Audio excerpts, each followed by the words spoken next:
round of applause, please.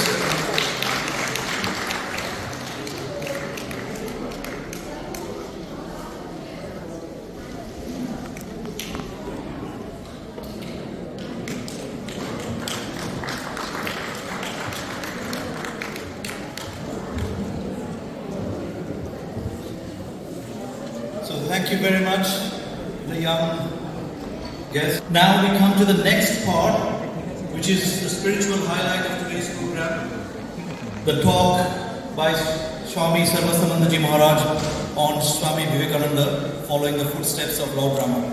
Before we go into that, let me quickly tell you a little bit about Swami Sarvasthananda Maharaj, who is Minister in Charge, Ramakrishna Vedanta Center, Born End. He is also the editor of bi-monthly Vedanta, published from there. He was blessed by spiritual initiation by Srimad Swami Vivekananda Maharaj in 1983 and joined the Ramakrishna order at its headquarters at Belur Math in February 1987. Since June 1987, he serves Sri Ramakrishna Ashrama, Rajkot, in India in various capacities for more than 30 years. He served in the center's publication department for nearly 25 years and was the editor of the Gujarat monthly Sri Ramakrishna Jyot for nearly 17 years. He offered his services in several major relief activities and rehabilitation projects since 1987 in Gujarat. He also served as the head of the Rajkot Center for more than 6 years. He has travelled extensively in the UK and other parts of Europe and America, preaching the universal message of Ramakrishna Vivekananda Vedanta, India's cultural and spiritual heritage and interfaith harmony. Swami Sarvasthananda represented Ramakrishna Mission in a UNESCO conference on youth and their social impact held in Riyadh, Saudi Arabia in May 2017, and also again in UNESCO events held in Tunisia and Paris in September and December 2018. Since June 2017, he has been appointed as one of the 3 representatives of the Ramakrishna Mission to the UNESCO events, wherever they are held from time to time in different order. He has also participated in interfaith peace conferences in Rome, in the Vatican, in which the Pope presided and the President participated, and also in similar events in other parts of Europe. So with that, I would like to invite Swami Sarvasthananda Maharaj to begin his talk. Thank you.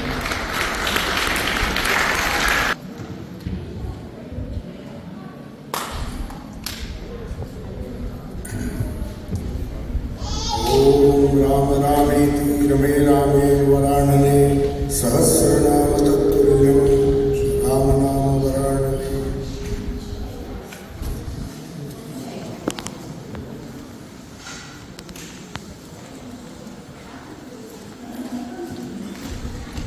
Dear devotees who have assembled here on this very auspicious occasion, we'll be celebrating Ram-Navami soon on 26th of this month. And it's befitting that we have all gathered here to discuss about Sri Rama, Sita, Hanuman in the light of the thoughts and ideas of Swami Vivekananda, who said Sri Rama, Sita and especially Hanuman, they represent the highest ideals that our Indians can aspire for. In fact, he said they form a wonderful source of inspiration for the entire world, not only just India. If you see the ideal of Rama, as we see most of the incarnations, the avatars, the concept of avatara came much later. When Valmiki, the Adi Kavi, he is known as the Adi Kavi because he was the first Rishi who wrote in poetry form, in Kavita form.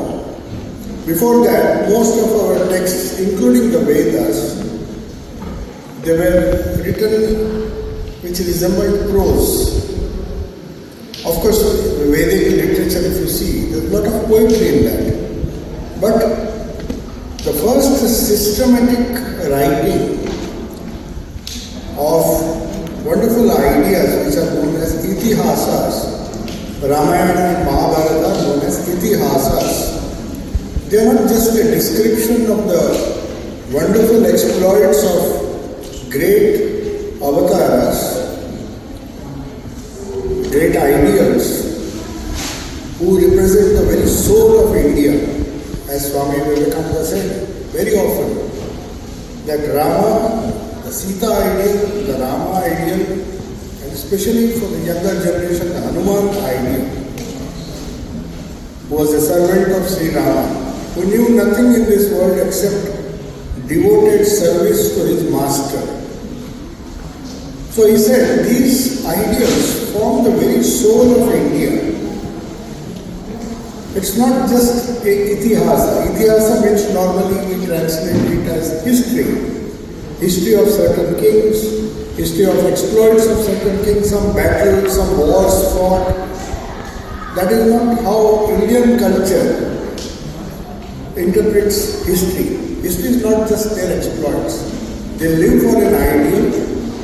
They have a message to convey to the present day world. Not only contemporary world, the age in which they lived, of course their message was relevant in that age. But more so, as days pass, their message does not lose their relevance. They are as important as they were in Dwapar Yuga, in all the earlier yugas when they lived these highest ideals, the highest ideals of the Vedas or Vedanta Upanishads were lived by them, and a literature grew around them.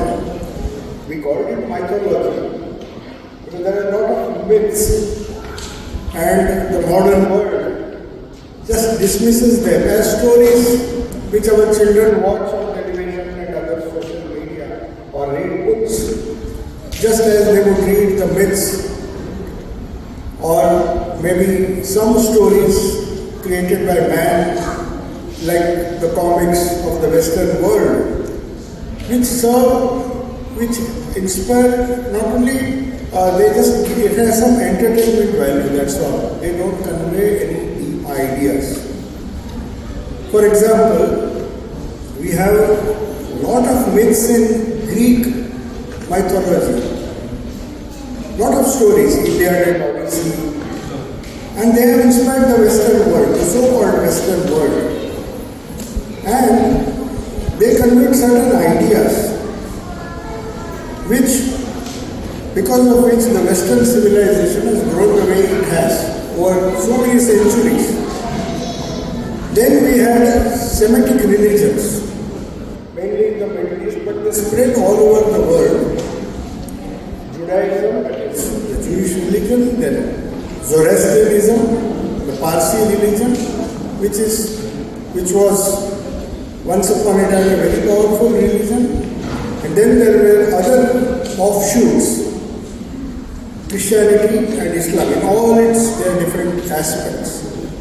They form a group of ideas, and there are myths in that. There are biblical myths, especially the Old Testament. If you see, there are a lot of myths. They are similar to our myths, but there is a huge difference.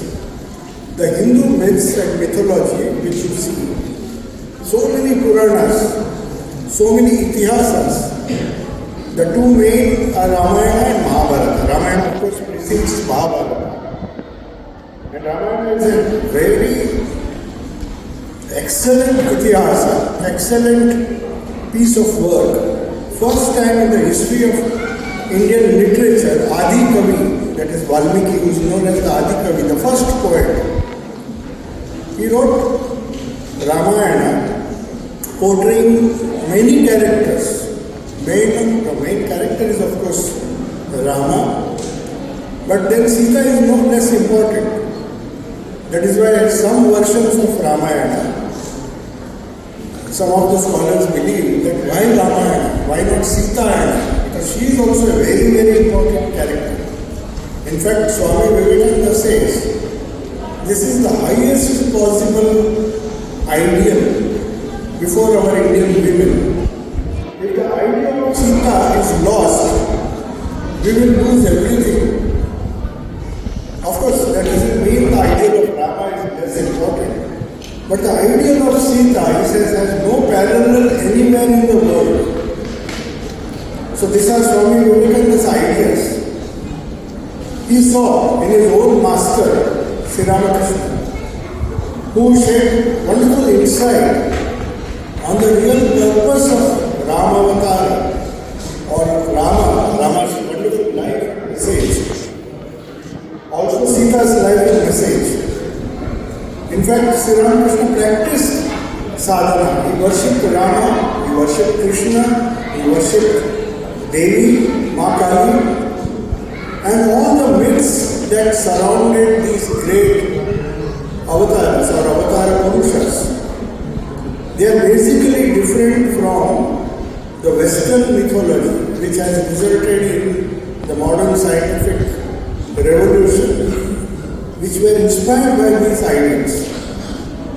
I'll briefly tell you what is the difference between Ramayana and Mahabharata. Because when we teach children, we have to remember, they are exposed to these stories of Ramayana and Mahabharata just as they would approach the Greek stories, Harry Potter and many other modern myths, modern stories. So many wonderful literature is there, but they hardly convey any spiritual ideal. Whereas, if you see the stories of Ramayana, Hanuman is not just a monkey god as our children are often told by the Western scholars. They just consider this as some stories to inspire children for some entertainment value, and we are happy if we have a superficial understanding of these great myths without going deep into the real purport or the real purpose of these great personalities. They represent an ideal.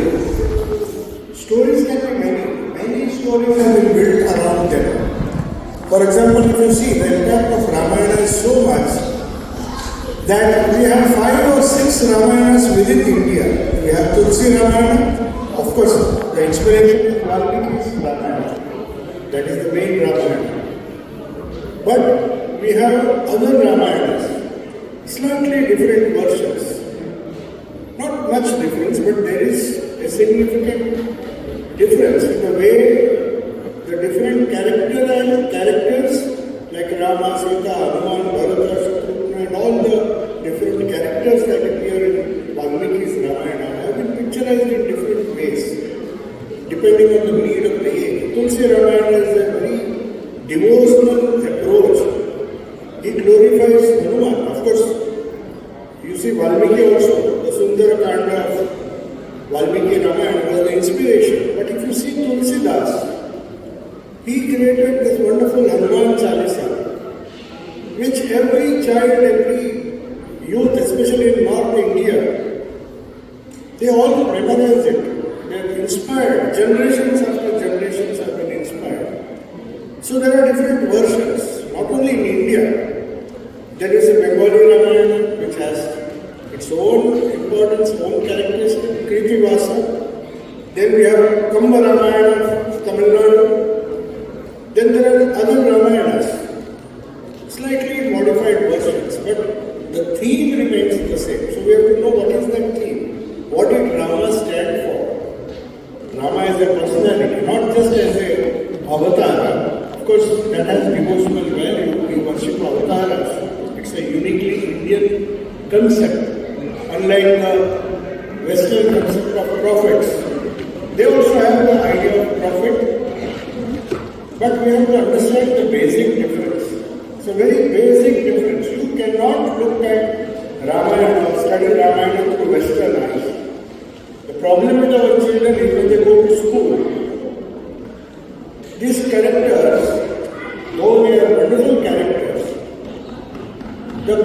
myths that they have to face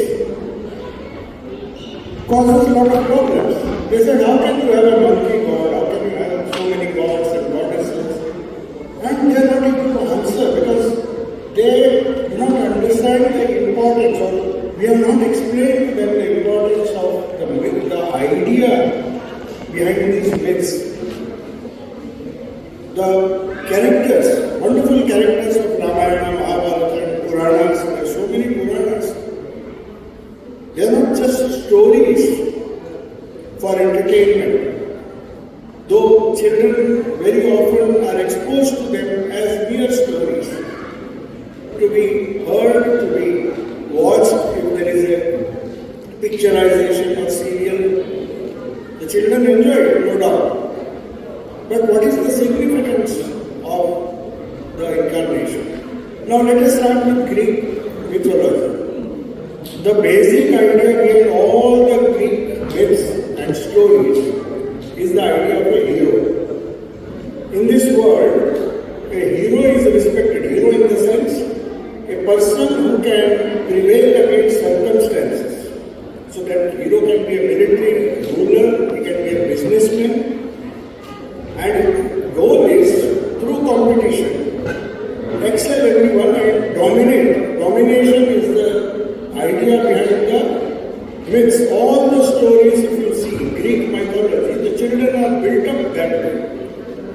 That is why we have in the Western civilization idea that I should dominate the world.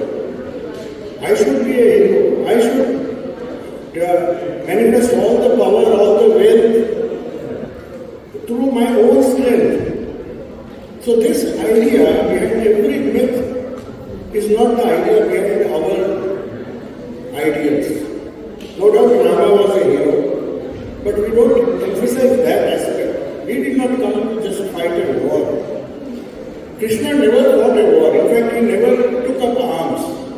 If you see the Mahabharata, he was the most passive person there. Though he was mentally very active, he didn't participate in any war. The kings were fighting amongst themselves. Cousins were fighting amongst themselves. No doubt Rama killed Ravana, but that is not the main goal he came for.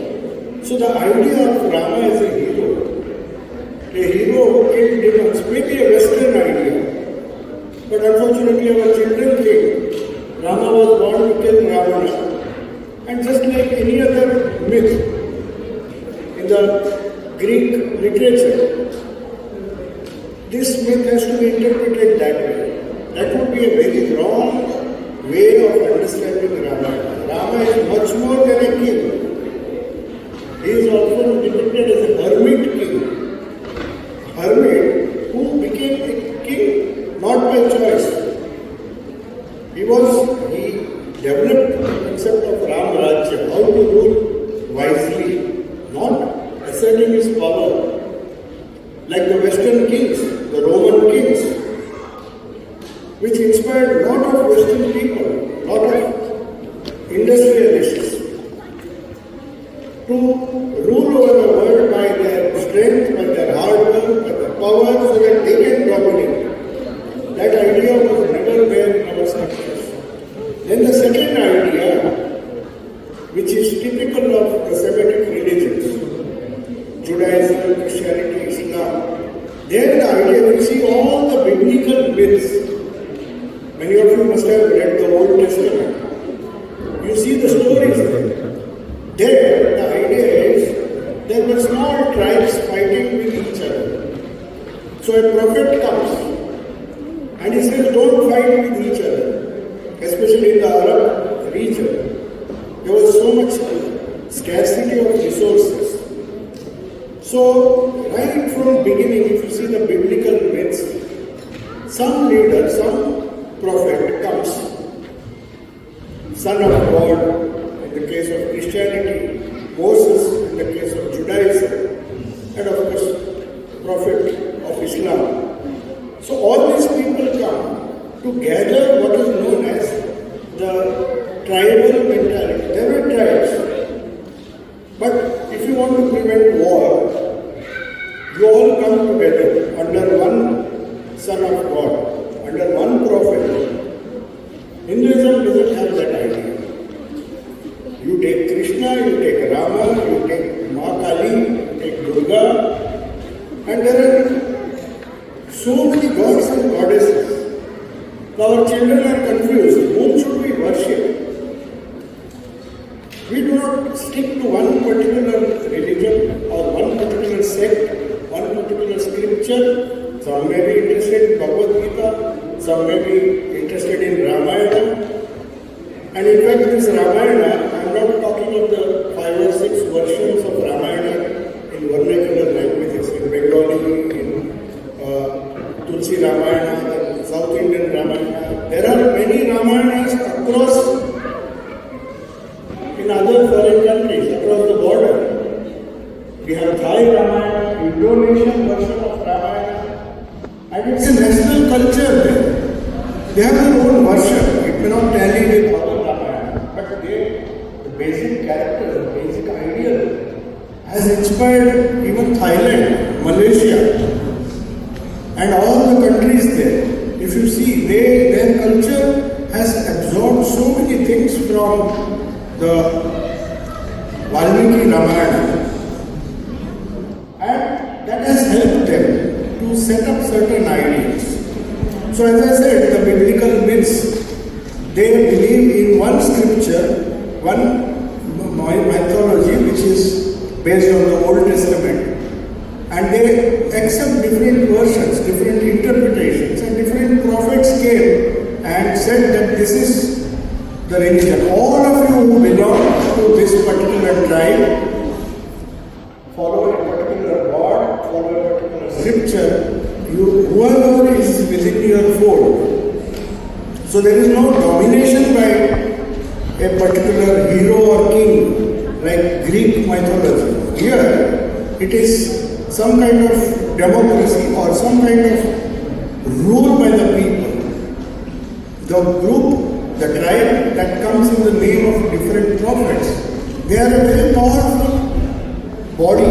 That is why you find Islam, Christianity, all the religions spreading very fast. Because they all unite in the name of one prophet. And very often Hindus are criticized because we have so many prophets. They say we are divided because we cannot unite. The followers of Vishnu, when Sri Ramakrishna was born, the followers of Vishnu could not see the face of followers of Shiva. They said, we are Shaivites, you are Vaishnavas. And there was quarrel between them. So many interpretations of different, of Vedic religion, depending on the different Puranas, giving us sectarian approach to religion. But if you come to Ramayana, Rama is considered to be one of the avatars. You will see that he stood for certain principles. Just as Krishna stood for certain principles. We will not discuss Krishna now because we are discussing Rama as interpreted by Swami Vivekananda. He said they represent an ideal. So what did Rama represent? Was he just a king who ruled Ayodhya? Of course, Ram Rajya was one of his goals in life. How Ram Rajya should be established. But if you see, right from the birth of Sri Ramachandra, he goes to school, he goes to his education is under the famous Rishi Vishwamitra, who asks Dasharatha for the young boys to be sent to their hermitage, partly to give them education, partly to kill the demons. So they are taught military, warfare, everything a Kshatriya should know. So their dharma was taught to them. And at the same time they were taught scriptures. Because Vishwamitra was a great rishi. He was the one, his whole clan, the rishi clan, were responsible for the Gayatri Mantra. The Rigvedic Gayatri Mantra is the creation of Vishwamitra. So he goes, Rama and Lakshmana go and help him fight the demons. For that, they are taught the art of military warfare. A Kshatriya should know this.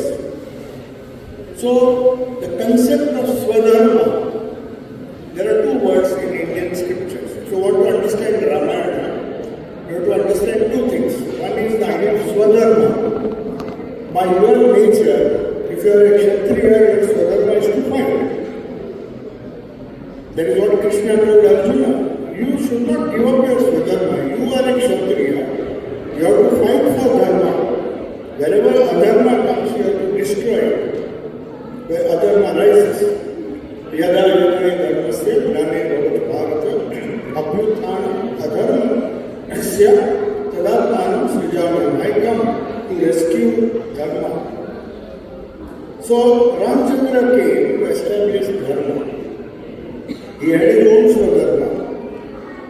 And he goes to the school, he goes to learn from the rishis. He's sent by Dasharatha. And when he comes back, a strange thing has happened. He was a Kshatriya, but he became so much interested in scriptures, Shastras, which told him the goal of life is moksha. And he became very meditative. The story in Valmiki Ramayana shows that Rama, when he came back from after his education, he was not showing any interest in ruling the kingdom. He was very quiet, very meditative, a quality which we do not teach our children, unfortunately.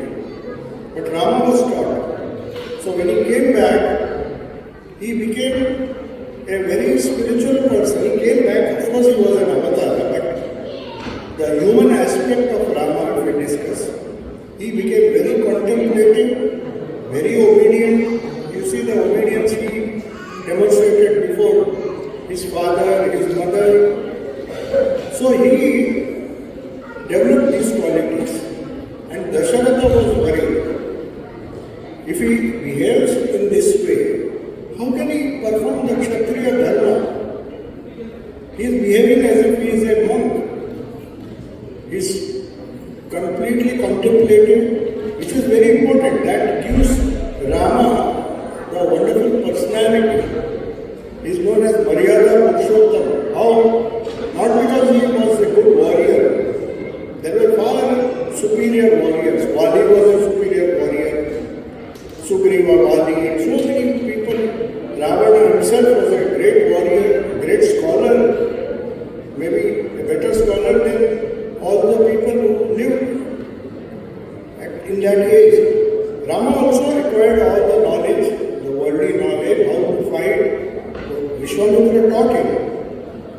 But when he came, Dasharatha was worried. Now this Rama, if he has to rule the kingdom, if he goes and sits in his room and meditates and discusses the scriptures, that's not going to help him perform his Swadharma, which is to be a king. But Rama was born for something higher. He was not just a king like any other kings. In fact, he did not rule. For 14 years he went to the forest. And you saw the drama today. Rama was very happy. He said, I am relieved of a big tension. I will go into the forest, lead a very natural life, meditate. That is what I like. That is what I was taught by the scriptures. To develop internal harmony through meditation. So, it's a golden opportunity. I will go to the forest for 14 years with nothing. I will go and develop myself spiritually. So, Dasharatha was worried. So, he told Vasishtha. Vasishtha Muni was the royal court guru. He was the guru of the whole empire, of the court of Dasharatha. So he was the official guru. So Vasishtha comes and Dasharatha tells Vasishtha Muni, please see, Rama is not giving attention, giving enough attention to the administration and other things. He is very withdrawn, he is meditative. So Vasishtha goes and tells Rama. There is a beautiful Ramayana which is known as Yoga Vasishtha Ramayana. That's a wonderful book. If you want to know who Rama was, it's not enough to just read Valmiki Ramayana. You have to read Tulsi Ramayana also. That shows how much devotion was there. Bharata, Lakshmana, all of them were great devotees. Hanuman. For that, you have to read Tulsi Ramayana. Each Ramayana has a beautiful message to give, other than Valmiki's Ramayana. But here, if you see, after he goes, Vasishtha tells him, he said, why are you like this? Why are you so serious, so meditative? He says, I don't have any interest in the world. That is what scriptures say. This world, I don't have any ambition. I don't have any desire for power. So why run after all these things? So I want to leave the world. You see, Ramachandra, who was to become the king, of course he doesn't become, before coronation you saw how he was asked to go to the forest. And we think it was a punishment. But Rama was very happy. He was happy to allow Bharata to rule. So Rama, Vasishtha, when Yoga Vasishtha Ramayana, that shows, in that he says, Rama, where will you go? Even if you renounce the world, your mind will go with you. The main message of Yoga Vasishtha Ramayana, which is also depicting the character of Rama so well, it says it is the control of your mind that is important. Whether you live as a householder or a monk. Can you go beyond the world? You may go to a forest, you may go to a hermitage, but you will carry the same mind with you. So argue with me.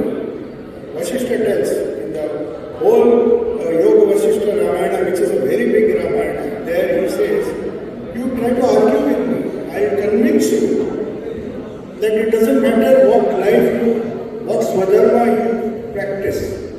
What is your swadharma and what you practice? Whether you live in the palace or whether you live in the forest.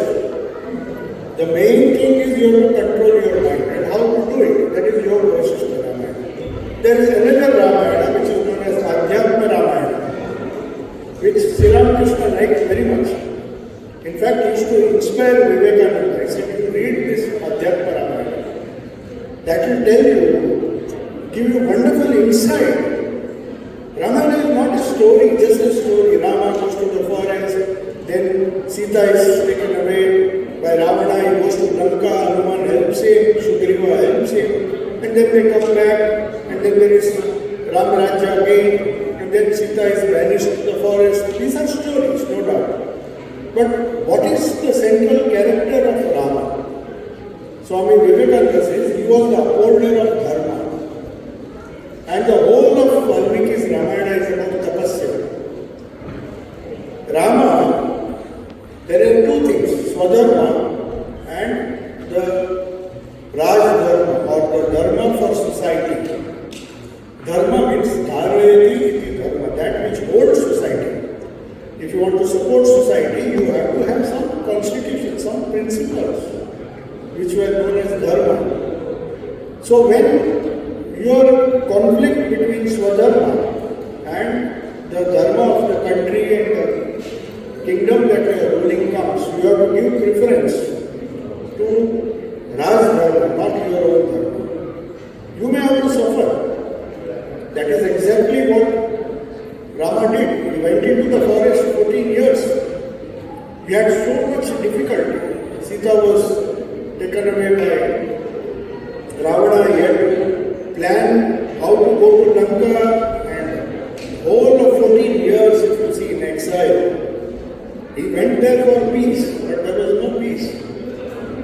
He was always under some kind of problem. But in the interest of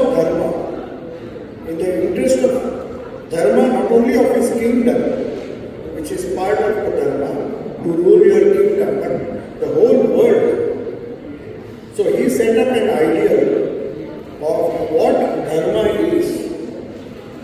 That is why in India we don't use the word religion. For us, religion is Dharma. We call religion as Dharma, that which supports society. Swadharma is important, but Swadharma and Dharma, when there is a conflict, you have to sometimes sacrifice for the sake of Dharma. That is the entire personality of Rama. Not only Rama, Sita also. You see, why was Sita banished? She goes to Valmiki's ashrama, Navakusha are born there. Why does she go? Because Rama felt that people are still not happy. Though Sita was an embodiment of purity, that is why Swami Vivekananda says, if any race, any culture, he said, if it has produced a character like that, a woman like that of Sita, then it has to be a wonderful civilization. Even if it is not historically true. He says, any poet who has imagined a character like Sita, with so much of purity, so much of strength, so much of power in the sense, not in a negative sense, that inner strength. In fact, there is a very interesting incident in Valmiki's Ramayana. We just saw the play now, and when Rama is about to go to the Vana, of course he did not want Sita to come, as you saw. He said, it is very hard, you stay. Lakshmana also discouraged. He said, it's my promise given to, my father has promised that I have to obey that, I have to follow my dharma. So his dharma as a son of Dasharatha. So the dharma of the son is to follow what the father instructs. So he says, I am following, you are not bound by this. So he tells Sita, you don't come. He tells Lakshmana also, why are you coming? I am happy, I will be happy to go alone. It is I who have been asked to go. That was the boon Kaikeyi asked. But if you see this wonderful thing which happened in between, this incident is not mentioned. People just blame that women's empowerment was not there in that day, that those ages the woman had to depend on the husband, or maybe women were not given importance. But Valmiki was very particular about this. When the alternate Ram said, I will go to the forest. I have to honor the word my father has given to Kaikeyi, so I will go. So then there was a discussion. Of course, he had promised that Bharata will rule. But there was a group of women and men, ministers, very wise ministers. You know what proposal they gave? They said, who is the next person who is fit? If Rama has decided, he has to go. They chose, surprisingly, Sita. Of course, she did not agree. She went with Rama. But they said, if at all there is the next best person, she was a woman, mind you, and you thought we all, especially the Western educated women and men, criticized that Rama was not just, he was not very kind to Sita. There was so much of male domination, so many stupid things they speak. But if you see Ramayana itself, Valmiki says Sita was the fittest person because she was expert in administration, she was expert in military warfare. Janaka had trained her. So she was an empowered woman. She was not just a helpless woman, as very often we are told that it had Rama and they had to go and rescue her. She was great in her own strength. That is why some scholars say, why says Ramayana? Why not Sita? Sita's character is equally powerful. She was not she was an empowered woman, very powerful woman. And that strength, Swami Vivekananda says, the wonderful strength, inner strength. If you see the Ashok how much of pressure was given by the Rakshasis, who were sent by Ravana to frighten her. First he tried to lure her, but he sent people, Rakshasis, to frighten her, so that out of fear she may agree. But you see her strength, sitting alone in Ashoka. She was so determined. And they say she was so pure that Ravana knew that he could not approach 10 near her, if he would have been burned to ashes, if he had approached, not that he could not force, but they say the tremendous purity, that is Vivekananda says, even if we can dream about a woman having this kind of strength, the Sita ideal, he says, has made Ramayana immortal. Of course the Rama ideal is there. And that is what Sri Ramakrishna came to revive. He said all along Indian history, unfortunately because of foreign influence, women were not given the rightful place in society. Though we had characters like Sita, Savitri, Damayanti, they are great women. But he says in this, when Sri Ramakrishna came, he came and worshipped Ma Kali to revive mother worship, to revive Shakti. Vivekananda says, the message that we get from Sita and all these great women of India, who are the mainstay of Indian character, was how much respect, how much empowerment was given to women in the Vedic age. But later on, it became a male-dominated society because a lot of ideas came from other countries, other religions. We were occupied by, we were conquered by the Mughals, and so many people came, and then unfortunately the women were neglected. And Vivekananda says, if we want to grow, become great again, our women have to rally around Sita. They have to be like Sita, they have to be pure like Sita, not follow the Western ideal. In fact, this idea was brought out by Sister Nivedita. If you read her description, she was not an Indian, but she understood India better because of her master. She interpreted Indian cradle tales of Hinduism. She has written a beautiful book. We unfortunately don't read such books. If you want to know, it was Sister Nivedita, a foreign woman, a disciple of Vivekananda, who wrote some of the best books on Sita, Rama, and all the wonderful Harishchandra, and all the great historical characters. She understood the deep meaning. She understood the power and the wonderful purity of Sita, which Swami Vivekananda told her. And she wrote a wonderful description. If you see the wonderful book she wrote on Ma Kali, people worship Ma Kali, we worship Durga, so much of fanfare and pujas and pandals and dance, drama, everything goes on. But Nivedita explained for the first time, she gave a wonderful talk on Mother Kali in Kolkata, explaining why Kali is important. It's not just puja and rituals. What does Kali symbolize? What does Durga symbolize? And what did Sri Ramakrishna come for? As Vivekananda explained, he came to revive Shakti, which was neglected and because of which we had to suffer for 1,000 years slavery. First Mughals, then the British. Because what is the reason? The only reason is we did not follow the ideal of Sita, the ideal of Shakti, the ideal of mother worship. If we had done that, we would not have been slaves to anybody who decided to come and occupy us. He said we made a national mistake.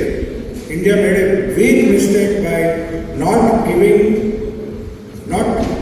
discouraging or maybe not encouraging the worship of the mother power, Shakti Puja. That is why he said, see Ma Sharda Devi has come. If you see the respect Vivekananda gave, in fact he would not have gone to America if mother had not given him permission. When Sri Ramakrishna told him to go to the Chicago Parliament of Coming, he was pointing towards America, he wrote to the Holy Mother Sharda Devi, whom he revered as much as he would revere Sita. He said, if mother says and blesses me, if her Shakti is behind me, then I will go across the ocean. I don't know what Sri Ramakrishna wants me to do in the West. He could conquer the West, he says, only because he received a letter from Holy Mother saying, you go, you will be successful. reverence. So he says Sri Ramakrishna was born for this very purpose, to give back the lost dignity to women of India and place them on a pedestal where India used to place Sita, Savitri, Damayanti, Mahasharda Devi, Jhansi, Rani of Jhansi. So all the great women of India, they have to rally according to Swami Vivekananda. That is the lesson we get from the Ramayana. And Valmiki was very particular.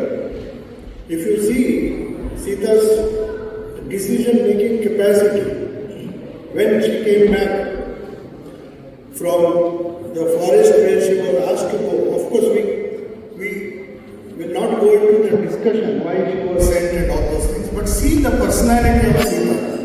She was, as all of you know, the daughter of Mother Earth. So when she was asked to pass through the fire ritual, again, pass through the fire to prove that she was pure, she said, enough is enough. I am not going to prove. And she decides to leave this world and enter into the Mother Earth, who was, according to the story, the myth which Valmiki has created. Janaka actually adopted. She was the daughter of Mother Earth. Sita was the daughter of Mother Earth. So while he was during farming, she found a child and he brought her up and trained her to become a very powerful woman. The embodiment of purity, the embodiment of strength, the embodiment of determination, the embodiment of the capacity to make her own decisions, not what others told her to do. So she says, no, I am not going to pass through this fire ordeal again. I have done it once because you told me to. Now I will go back from where I came. And then Valmiki says, after that, Rama himself went into the Sarvasthi river and told the Ayodhya Vasis that if you take a dip into this holy river, because he himself entered the rivers, he said, my play is over. The divine drama of Ramayana is over. Sita has gone back. And in fact, when the Ashwamedha Yajna was to be performed, they said, the rishis and the priests said, you cannot perform without my wife. You have banished Sita to the forest. She is living in a hermit. So you and people in those days, Dasharatha himself had 3 wives. So they said, why don't you marry again? So this is in Valmiki Ramayana. He said, you can easily marry because you have to perform. Every king, even the Pandavas performed the Ashwamedha Yajna. That shows that the king has to perform that. That was the dharma of the kings, to perform that. But you cannot do it without the queen or the wife. So Rama said nothing doing. The ministers, they were all saying, why don't you marry someone? He said, no, I have been married to Sita and she is my eternal companion. I am not going to marry. That's why they had a golden Sita made. The priest said, okay, you can do it. But he said, I'll make a replica of Sita. This was when she was alive. She was still in the Valmiki's ashrama, where Lava and Kusha, the sons of Rama, were taught the Ramayana and they recited the whole story. In fact, the Adi Kavi Valmiki must have got inspiration. They say Narada came and told the entire story of Rama to him and he composed it in beautiful poetry. So these epics, these wonderful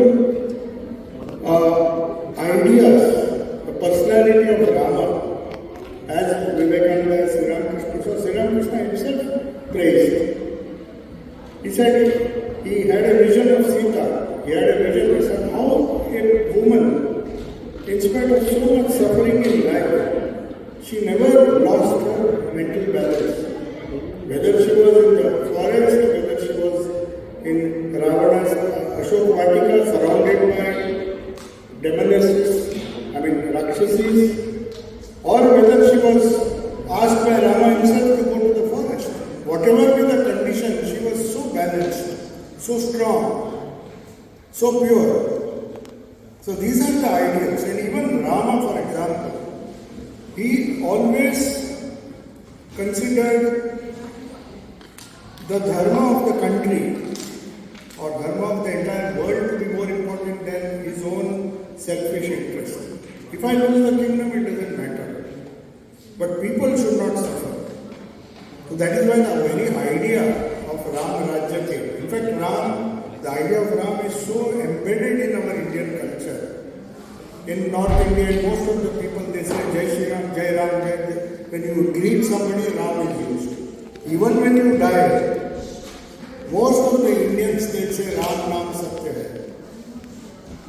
So you find Ram is, you cannot live without this great personality who has not only influenced India, but as I said, Thailand, Indonesia, and so many countries all over the world. In fact, in China also there is a version of Ramayana, especially the character of Hanuman. So Hanuman, of course, I conclude with this. Hanuman, though he is shown, and our children like to call him the Monkey King, he is far different from what characterizes a monkey. He is known as Manojavam Bharatatullya Megam Jitendriyam Buddhimatam Varishtam Vatatmanam Madhavyuta Mukhyam. Vanara is a race actually, it is not just a monkey with a tail. But he was one of the wisest generals of Sri Rama. He knew what to do and when. This wonderful Buddhimatam Varishtam, Buddhi, the idea of Gayatri Mantra is Diyo Yona Prachodayat, which Valmiki taught the Gayatri Mantra in the Rigveda. They say, the verses say, or the Gayatri Mantra says, that please enlighten my intellect. We are praying to Gayatri, the sun who gives light, who removes our ignorance. We pray that give us the buddhi to make the right choices in life.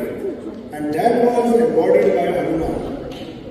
He was the one, according to Valmiki, whatever Rama said, he not only obeyed, but he used his wisdom, whether it is going to Lanka or any other task which Rama gave to Hanuman. That was like, he was a perfect example of Dasya Bhakti. I am Rama's servant, and whatever he orders me, even if I have to give up my life, I will follow. So Swami Vivekananda used to say, every village, every town should have a Ram Mandir and Hanuman Mandir. He said, I wish every village of India are inspired by this wonderful obedience of Hanuman, who had no other desire other than Rama. In fact, when Sita gives jewels to him, he said, I don't need this. There is no Rama in this. If it does not help me to serve my master, it is of no use. So, you see the character of Hanuman, which Swami Vivekananda praised, that following the footsteps of his master Rama, whatever he said, to go to Lanka, to jump over the sea. In fact, Swami Vivekananda jokingly said, he said in the previous incarnation, Hanuman had to jump and face so many difficulties on the way. We know that story. But he says, in this yuga, I was spared the task of jumping. I went in their own ships, the ships that the Western world had built. So I could cross the ocean in a ship rather than jump. So he was joking, of course, but that shows the determination, the obedience, the spirit of obedience. And he said every youth, every young person should be inspired by this Hanuman idea. Hanuman who was ready to obey. He in fact said, why could the British rulers? Why could English people, handful of English people rule us? Because of this quality of Hanuman which they had, obedience. You just obey. Don't, he said India, unfortunately, he told this in the Calcutta address. He said even in India, if there are 3 people, there will be 4 parties. We cannot work together. So much of jealousy. He said, see Hanuman, absolutely obedient. First obedience, first obey the master and do what he said. Don't use your own brain.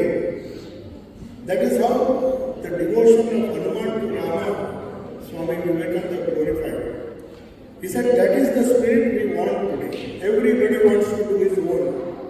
He says, unfortunately, we were ruled by the British. They just ruled us by one quality they had, they obey. Once they choose the leader, whoever he is, they will obey him to death. They'll just obey the order. They will not have their personal egos. Why should I listen to this person, that person? So he said, this is the lesson we have to learn from Hanuman. He was asked to go without even thinking whether he has the capacity to cross the ocean. He has so much faith in Rama. He has asked me to go, I will go. I will conquer. I'll go to Lanka and find out where Sita is. So that is the ideal which Swami Vivekananda liked. He said our youth should be like that. Have faith in yourself. Have faith as Hanuman had in himself. Not because of ego, but because he believed that Rama was there to give him strength. It is the strength of Rama that will make him carry out his command. He said that kind of dasya bhakti and that kind of strength and moreover that kind of pure life. We all know Hanuman was a brahmachari. He practiced brahmacharya. In fact, if you see Valmiki's Ramayana, he gives a lot of importance to this quality. And in a way, conveying to our youths that when you are learning, when you are in the process of acquiring certain skills and trying to build up a career for the betterment of the world or betterment of your society, you have to be focused and concentrated on the objective, like Hanuman did.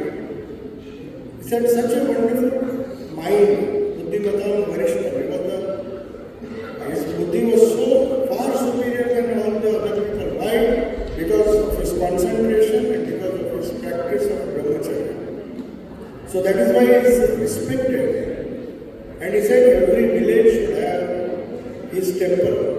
And don't think it is just by reciting Hanuman Chalisa. It is so popular, but it gives a wonderful strength. We cannot argue. I have seen people who are so devoted to Hanuman Chalisa, especially in North India. They may be poor, but just the recital, they think it gives them tremendous strength. And it helps them to achieve what Hanuman achieved for Rama. Of course, their goal may be different. They may not be spiritual people. But see the faith, what impact these characters has created. Not only Valmiki Ramayana, but Tulsi Ramayana. Every child, if you see, even today, in spite of all the media, social media and other things, I was shocked even today. Even the boy on the street, he may not have a proper clothes, but you ask him, he will recite Hanuman Chalisa. Why? Because it gives strength. It gives tremendous strength. And they believe the strength which Hanuman had, because of his devotion to the Master, maybe a little portion of that will come to me if I chant it. So I am very helpful, I am very grateful to Anirban and all the members. It's a new society, Vedanta Center, which is here. I heard that it's just 1 year old. But Vedanta teaches us, especially as interpreted by Ramakrishna and Vivekananda, to unite the great ideas of the Puranas, the Itihasas, the Upanishads should help us to be united. And Ramayana is a great lesson. How the unity of Vanaras, Sugriva and different, the army of Rama, if you see, they were different people belonging to different ethnicities. But all of them were obedient, like Hanuman was. Hanuman was the leader, Sugriva. They were all determined that there may be differences. We may belong to different parts of India, but we have to unite. This message of unity, this devotion to the ideal which Hanuman had for Rama's mission, whatever be that mission, my master's mission is my mission. So Vivekananda said, if we can do that, keep Sita in the center, it will be an inspiration for women. Hanuman as an embodiment of obedience, power, purity, purity, and Rama, who was upholder of dharma, absolutely unselfish. Like Krishna also, we find in the life of Krishna, he didn't rule. In fact, he was the kingmaker. He himself never became the king in the sense he didn't assert his power, though he could have. So these people are not heroes in the Western sense to dominate over the whole world like Alexander and all those people. They came to serve society. This is the idea we have to convey. That is what Ramayana and Mahabharata and all our wonderful Puranas based on the Vedas convey to us. And that is the message we have to give to our children. Not just the entertainment value that these stories have. They have entertainment value, of course. Drama, so many dramas are inspired by that. So many songs, and devotional songs on Rama and compositions. They will help us, definitely they will help us. Like Hanuman Chalisa, we have Ram-Navami Sankirtan now. It's in essence giving the whole idea of Ramayana in a beautiful song. These things should inspire us to find out what is the true purpose of Ramayana, what is the true purpose of all the characters, whether it is Bharat, whether it is Lakshmana, whether it is Rama, whether it is Dasharatha also. So many characters. If you see, they have a message to convey. So I pray to the Holy Trinity of Krishna, Srimad Sharda Devi and Swami Vivekananda, who has revived this ancient ideal of Rama, of Krishna, of Ma Kali, Durga, and all the different gods and goddesses, by explaining to us, by living, by practicing the different paths belonging to these different religions and showing that there is a unity. What Rama did, what Krishna did, what other gods and goddesses, they have one central message, that of upholding the values of dharma. Thank you.